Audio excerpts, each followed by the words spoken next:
Well, hey, please listen. Today's the first day of the Feast of Tabernacles. I have my tabernacle up, and today I'd like to explain the parable of Lazarus and the rich man. But we'll also have to look into Matthew chapter 5 to understand it even more fully. So tighten your seatbelt and let's go.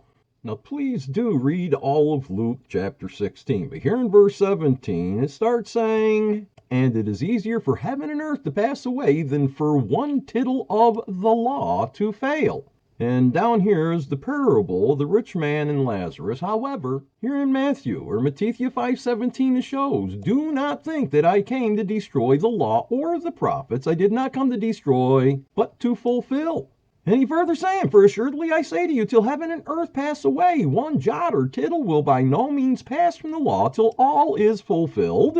He says, "Whoever therefore breaks one of the least of these commandments and teaches men so shall be called least in the kingdom of heaven. But whoever doesn't teaches them, he shall be called great." Then he says, "For I say to you that unless your keeping of the laws and the commandments, your righteousness exceeds the keeping of the law and commandments of the scribes and Pharisees, you'll by no means enter into the kingdom."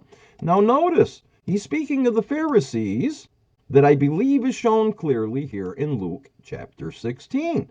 Verse 19, "There was a certain rich man who was clothed in purple and fine linen and fared sumptuously every day. There was a beggar named Lazarus full of sores. The Gentiles, the heathen, came and licked his sores. And the rich man, of course, being in torment in Hades, cries out to Father Abraham, 'Have mercy on me.' And he wants his brothers to be saved," showing here in 26. "And besides all this, between us and you, there's a great gulf fixed so that we can't pass from here to there." It's not speaking, my friends, of anyone actually going to heaven. This is a parable about that Pharisee who here begs, "Therefore, Father, that you would send Lazarus to my house. I got 5 brothers, that he may testify to them, lest they also come to this place of torment." And then Father Abraham says to him, Messiah is telling you this tale himself from his mouth, being written from his words that came from the Father.